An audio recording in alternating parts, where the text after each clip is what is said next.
In today's video, I'm going to teach you how to download Maya. By the end, you'll have the official Maya app installed on your Android device and ready to open. Before we begin, make sure you're connected to the internet and have a little free space on your phone. A stable Wi-Fi or mobile data connection will help the download go smoothly. Start by opening the Google Play Store on your device. You'll find it on your home screen or in your app drawer, and the icon looks like a multicolored play button. If you're signed into your Google account, you'll see the store's homepage with a search bar at the top. If the Play Store asks for any quick updates or confirmations, let those finish first so everything works as expected. Next, tap the search bar at the top and type Maya, savings, loans, cards. You don't need to include quotation marks.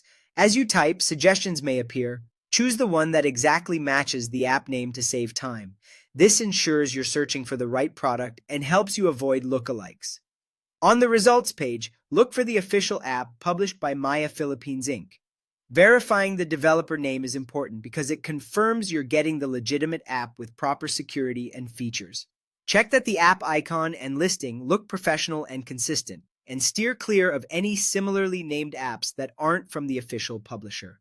Once you've confirmed you've found the correct listing, tap Install. The Play Store might briefly show you what permissions the app may request. Take a moment to review this information so you know what the app can access on your device. Then, the download will begin. You'll see a progress indicator while the app is downloading and installing.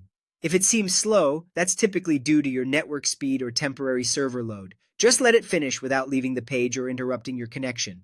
When the installation completes, you'll see an Open button in the Play Store. Go ahead and tap Open to launch the app immediately. If you prefer to open it later, you can find Maya added to your home screen or in your app drawer under its name. On first launch, the app may show a brief introduction or request basic permissions, which helps it function correctly on your device. That's all there is to it. You've opened the Google Play Store, searched for Maya, savings, loans, cards, selected the official app by Maya Philippines Inc., installed it, and opened it successfully. Enjoy exploring the app, and if you found this helpful, feel free to replay any part to follow along again.